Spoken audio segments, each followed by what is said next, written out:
नमस्कार, मैं पायल और आप देख रहे हैं DNN इंडिया। जिला बार एसोसिएशन के सदस्यों ने शुक्रवार को केंद्र सरकार की ओर से किए जा रहे अधिवक्ता संशोधन अधिनियम 2025 का विरोध करते हुए बस स्टैंड चौराहा पर अधिवक्ताओं द्वारा अधिनियम की प्रतियां जलाकर प्रतीकात्मक प्रदर्शन किया गया। जिला बार एसोसिएशन के सदस्यों ने शुक्रवार को कार्य बहिष्कार करते हुए केंद्र सरकार की ओर से किए जा रहे अधिवक्ता संशोधन अधिनियम 2025 का विरोध करते हुए बस स्टैंड चौराहे पर अधिवक्ताओं द्वारा अधिनियम की प्रतियां जलाकर प्रतीकात्मक प्रदर्शन किया गया, जहां अधिवक्ताओं ने अधिनियम का विरोध जताते हुए कहा कि इस अधिनियम में अधिवक्ताओं के संवैधानिक अधिकारों को समाप्त करने तथा अधिवक्ताओं के विरुद्ध संज्ञान एवं जुर्माने का प्रावधान करने के लिए असंवैधानिक प्रयास किया जा रहा है।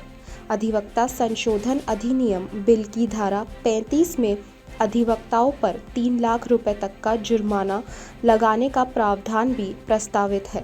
इस धारा में झूठी शिकायत पर 50,000 रुपए का जुर्माना लगाने का भी प्रावधान है, लेकिन इस धारा में अधिवक्ताओं की सुरक्षा के लिए कोई प्रावधान नहीं है। इससे ये धारा एक तरफा गलत और अन्यायपूर्ण प्रतीत होती है। न्याय प्रणाली में अधिवक्ताओं की भूमिका को कमजोर किए जाने का प्रयास किया जा रहा है, जिसके विरोध में आज अधिनियम की प्रतियां जलाकर विरोध किया गया। साथ ही अधिवक्ताओं ने चेतावनी देते हुए कहा कि यदि इस अधिनियम को पहले के अधिनियम की तरह यथावत नहीं रखा गया तो देश भर में इसका विरोध किया जाएगा। पूरे राष्ट्रव्यापी अधिवक्ताओं की हड़ताल चल रही है। इस हड़ताल के चलते देखिए आप, पहले IPC CrPC evidence act change किया था, अब अधिवक्ता एक्ट को भी बदलने में लगे हुए हैं, जबकि आज से 70-80 साल पुराना बना हुआ कानून जो आज भी बार काउंसिल ऑफ इंडिया और बार काउंसिल ऑफ राजस्थान के हाथ में है, उनको सब कुछ अधिकारों को, वकील के अधिकारों को छीन के और एक कमेटी बनाने जा रही है हिंदुस्तान के स्तर पर सरकार द्वारा। वो इस बात को लेकर हम सभी हड़तालरत हैं और दिल्ली में पिछले कई दिनों से, पिछले 7-8 दिनों से हड़ताल कंटिन्यू जारी है। तो हम चाहते हैं कि एडवोकेट एक्ट जो पहले का बना हुआ है वो एज इट इज रहे, उसमें कोई बदलाव नहीं करे।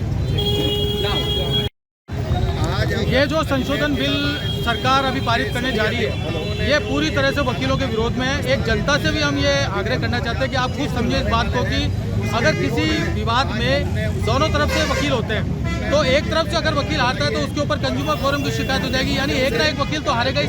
तो पहली बात तो ये प्रावधान वैसे भी गलत है। इसके अलावा एक बार काउंसिल जो हमारी ऑटोनोमस बॉडी है, बार काउंसिल ऑफ इंडिया, सरकार की ये मंशा है कि 3 जने उसमें ये अपने बिना किसी इलेक्शन के और उसमें डालना चाहते हैं। सरकार हर जगह पे, चाहे सुप्रीम कोर्ट हो, चाहे वकीलों की संस्था हो, चाहे किसी भी जगह पे, चाहे कोर्ट में, कानून में, कहीं भी अपने अपने नुमाइंदे डाल के अपना वर्चस्व स्थापित करना चाहती है। आज इतने वर्षों से वकीलों की संस्था, बार कार्य प्रणाली सब अलग अलग अपना कार्य कर रही है, लेकिन अब ये सरकार तानाशाही पूर्ण रवैया अपना रही है। ये जो बिल में जो प्रावधान डाले वकीलों पे और 3 लाख का जुर्माना और अपने लोगों को डालना, ये सारे वकीलों के विरोध में है। किसी भी हाल में वकील समुदाय ये लागू नहीं होने देगा, चाहे किसी भी स्तर तक जाना पड़े। अब इस तरह के प्रावधान अगर ये डालेंगे तो निसंदेह इनको क्या लगता है कि कुछ वकील जो इनका साथ दे देंगे, क्या वो इस मुहिम को, इस आंदोलन को रोक पाएंगे? ऐसा संभव नहीं है। यह आंदोलन बहुत बृहद स्तर पर बढ़ेगा। सरकार की ये मंशा है कि सारी मांगों को ये हमारी मान लेंगे, लेकिन एक मांग नहीं मानेंगे, वो ये कि इनके नुमाइंदे 3 बार काउंसिल में इनको बैठाने हैं। उसी के कारण से बाकी जो इन्होंने प्रावधान इसमें डाले हैं, तो कोई सा भी इनका ये अमेंडमेंट हम लागू नहीं होने देंगे, चाहे किसी भी स्तर पर वकील समुदाय को। आज क्या किया आप लोगों ने? आज हमने एक प्रदर्शन किया है, सिर्फ एक प्रतीकात्मक प्रदर्शन है बार अजमेर की तरफ से। अगर ये इसी तरह से, ये हमारा एक तरह से प्रतीकात्मक है, ये आगे आंदोलन और बढ़ेगा, हमारी संस्था द्वारा भी बढ़ेगा। अगर इस पे अगर सरकार अभी ये वापस बैकफुट पे नहीं आती तो ये आंदोलन निसंदेह पूरे इंडिया में बढ़ेगा। अजमेर में किन्नर समाज का महासम्मेलन आयोजित किया जा रहा है। अखिल भारतीय किन्नर महासम्मेलन 2025 के तहत शुक्रवार को एक विशाल शोभा यात्रा निकाली गई। शोभा यात्रा की शुरुआत the turning point school Vaishali Nagar से हुई। इसके बाद शहर के अलग अलग क्षेत्रों में शोभा यात्रा का स्वागत भी हुआ। अजमेर में किन्नर समाज का महासम्मेलन आयोजित किया जा रहा है। शुक्रवार को शहर में किन्नर समाज की ओर से एक शोभा यात्रा निकाली गई। शोभा यात्रा में देश भर से आए किन्नर पंजाबी ढोल पर नाचते हुए दिखाई दिए। इस दौरान जगह जगह यात्रा का स्वागत भी किया गया। अखिल भारतीय किन्नर महासम्मेलन 2025 के तहत शुक्रवार को एक विशाल शोभा यात्रा का आयोजन हुआ। शोभा यात्रा की शुरुआत the turning point school Vaishali Nagar से हुई। इसके बाद शहर के अलग अलग क्षेत्र में शोभा यात्रा का स्वागत हुआ। शोभा यात्रा में पंजाबी ढोल की धुन पर किन्नर नाचते हुए दिखाई दिए। अजमेर की गद्दीपति सलोनी बाई ने बताया कि किन्नर समाज की ओर से आज शोभा यात्रा निकाली गई। करीब 12 साल बाद किन्नर महासम्मेलन आयोजित किया जा रहा है, जिसमें देश भर से 4000 से ज़्यादा किन्नर शामिल हुए हैं। सभी किन्नर यहां पहुंचकर आशीर्वाद दे रहे हैं। इस दौरान सभी ने अजमेर और देश की तरक्की के लिए दुआ भी की है।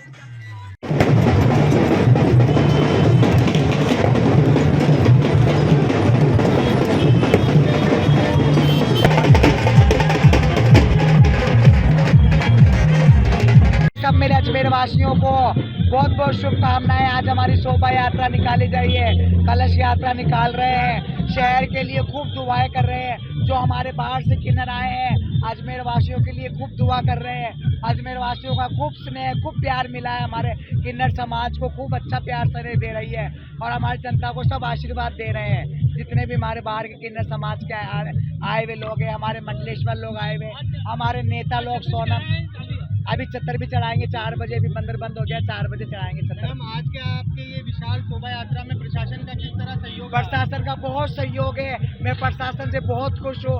मेरा प्रशासन अजमेर का बहुत अच्छा है। ऐसे फला फूलता रहे मेरा अजमेर का प्रशासन और अजमेर का नाम रोशन। आवारा कुत्तों का आतंक गलियों में इस कदर बढ़ गया है कि आमजन का बाहर घूमना खतरे से खाली नहीं रहा। ऐसा ही एक मामला अजमेर दरगाह क्षेत्र अंदरकोट इलाके में हुआ, जहां एक व्यक्ति किसी काम से गली में गया। इसी दौरान गली के 5 से 6 कुत्तों ने व्यक्ति पर धावा बोल दिया। कुत्तों के हमले से व्यक्ति जख्मी हो गया। पीड़ित को इलाज के लिए अस्पताल ले जाया गया। आवारा कुत्तों का आतंक गलियों में इस कदर बढ़ गया है कि आमजन का बाहर घूमना खतरे से खाली नहीं रहा। ऐसा ही मामला अजमेर दरगाह क्षेत्र के अंदर कोट इलाके में हुआ, जहां एक व्यक्ति किसी काम से गली में गया। इसी दौरान गली के 5 से 6 कुत्तों ने व्यक्ति पर धावा बोल दिया। कुत्तों के हमले से व्यक्ति जख्मी हो गया। पीड़ित को इलाज के लिए अस्पताल ले जाया गया।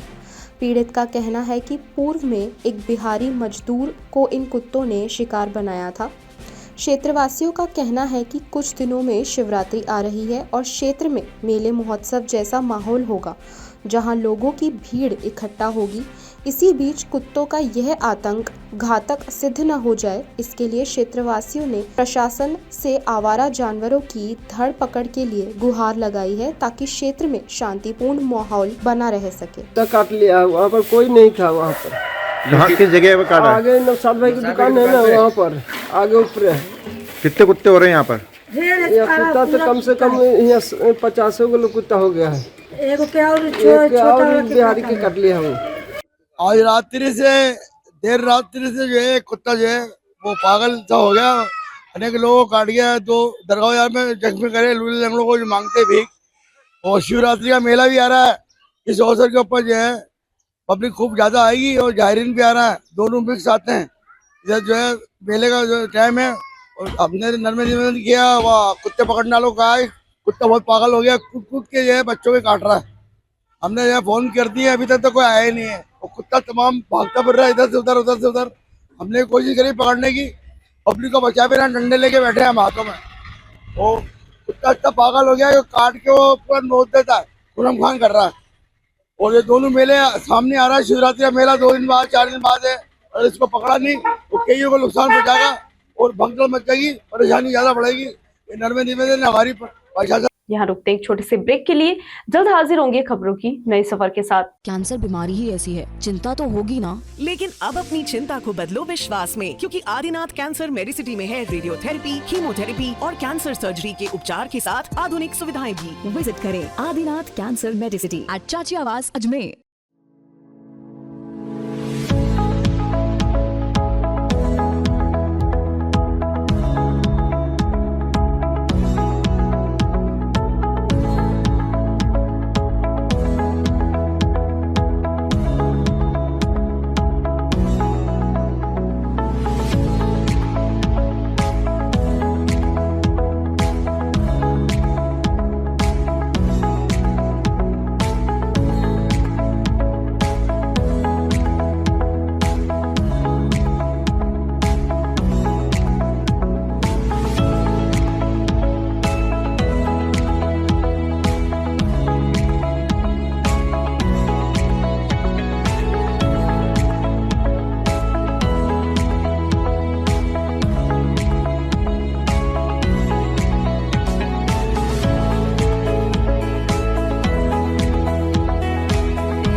Hori for me.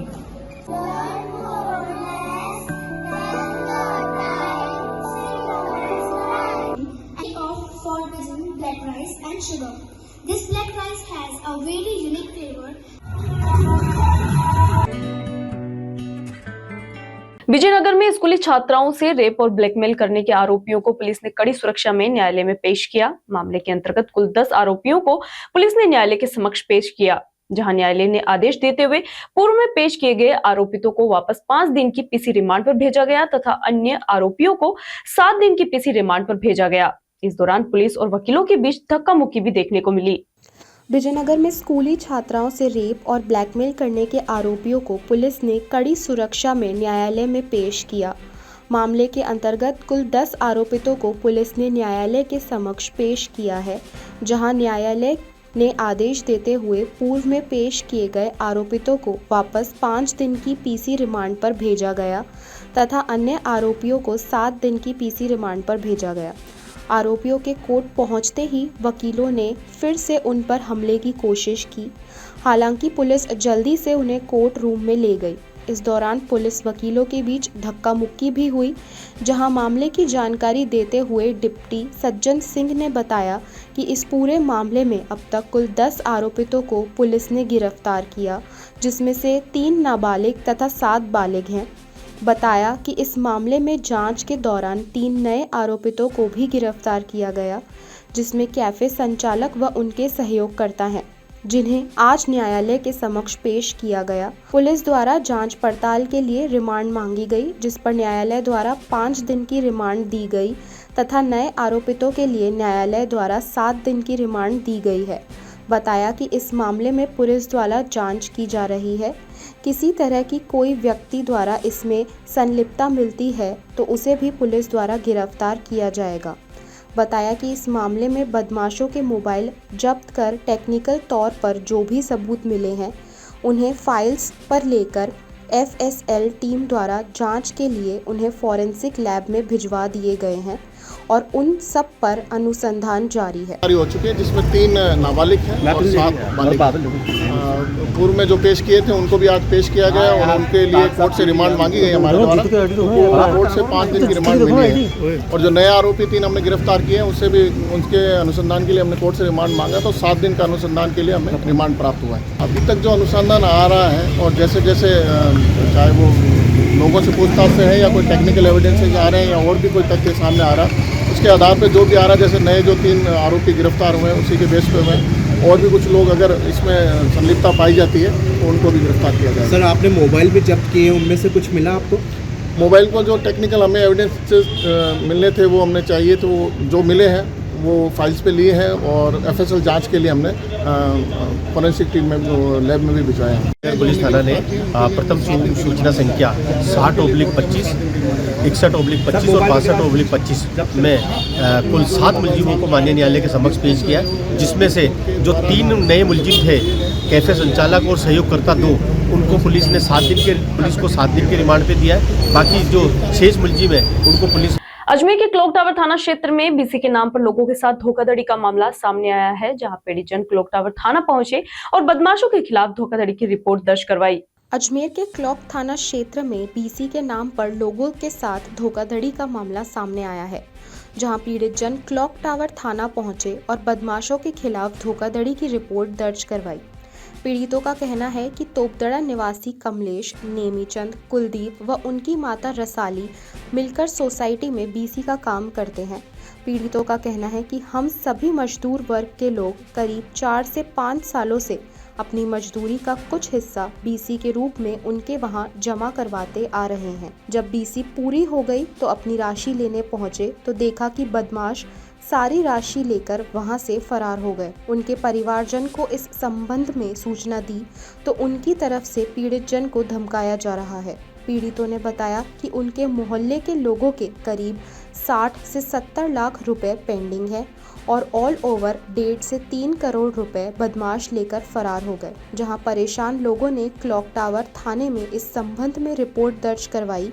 जहां पुलिस की ओर से आश्वासन दिया गया कि बदमाशों को जल्द से जल्द पकड़ा जाएगा और उचित कार्रवाई बदमाशों के खिलाफ की जाएगी। कुछ लोग आए हैं जिन्होंने वॉलंटरी एक्शन वीसी के रूप में पैसे कमलेश बंजारा को दिए थे। इन्हीं की बस्ती के रहने वाला है जो 15 साल से वीसी का काम कर रहा है। अभी को 2 साल से इनके कहना है कि पैसे मैंने दिए थे, इन्होंने वापिस मुझे लौटाया नहीं, तो 4 जनों के खिलाफ रिपोर्ट दी है, रिपोर्ट जांच करेंगे। सर हम तोपदड़ा से आए हैं और हम लोग बीसी भरते थे एक सोसाइटी, ये कमलेश, नेमीचंद और कुलदीप, उसकी माता श्री रसाली, ये तीनों चारों लोग मिलकर बीसियाँ चलाते हैं सोसाइटी। और हम लोग मजदूर आदमी हैं, 500-700 रुपये इकट्ठे करके, और उसमें से ही कुछ महीने के 1000-2000 रुपये हम लोग उनको इकट्ठा कराते थे 5-7 साल से।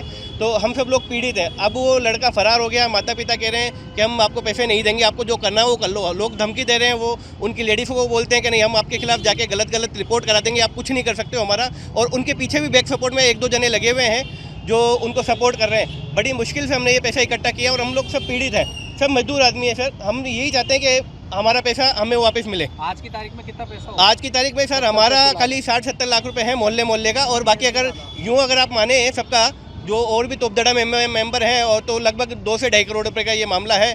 2.5 से 3 करोड़ रुपए का आप मानिए मामला। नहीं सर, हम एक समाज के हैं और कुछ लोग दूसरे अदर कास्ट के भी हैं। लगभग कितना पैसा भरते थे आप? लगभग सर महीने में वो अलग अलग सोसाइटी चलाते हैं, जैसे 15 तारीख 20 तारीख ऐसे करके 5-7 सोसाइटी चलाते हैं। तो हर एक में 2000-4000 रुपये उनका शेयर है, तो महीने में लगभग 15-20 हज़ार रुपये का उनका शेयर होता है एक आदमी का। आज यहाँ पर आए हैं? जी सर। थाने में तो क्या रहा? आज थाने में आया, थाने में हमने रिपोर्ट दी। सर ने हमें आश्वासन दिया कि कुछ ही जल्दी से जल्दी आपकी रिपोर्ट तो दर्ज होगी और हम लोग एक्शन चालू करेंगे, कहीं से भी होगा उनको पकड़ेंगे और उनको ढूंढ के लेके आएंगे। और जो माता पिता है, जी सर, बीसी किस नाम से चलती? बीसी सर वो खुद ही चलाता था। माता पिता कुलदीप, रसाली, कमलेश। अब कमलेश फरार हो गया और खजानजी जो है वो नेमीचंद जी हैं। अब नेमीचंद जी भी हमें पैसा देने से मना कर रहे हैं। ये सर 5-7 साल से चल रही है। क्या चाहते हो आप लोग? अब हम सर सब चाहते हैं कि हमारा पैसा हमें वापस मिले। उनकी कमियां तो सर वो लोग मकान ले रहे हैं, दुकान ले रहे हैं, और अभी हाल ही में महीने भर 20 दिन पहले उन्होंने 25-30 लाख रुपए का मकान लिया है हमारे मेंबरों के पैसों से। वो पैसा तो उनके पास है, लेकिन बट हमें देने के लिए। खबरों के सफर में अभी सिर्फ इतना ही, फिर हाजिर होंगे खबरों की नई सफर के साथ। तब तक के लिए दीजिए इजाजत, नमस्कार।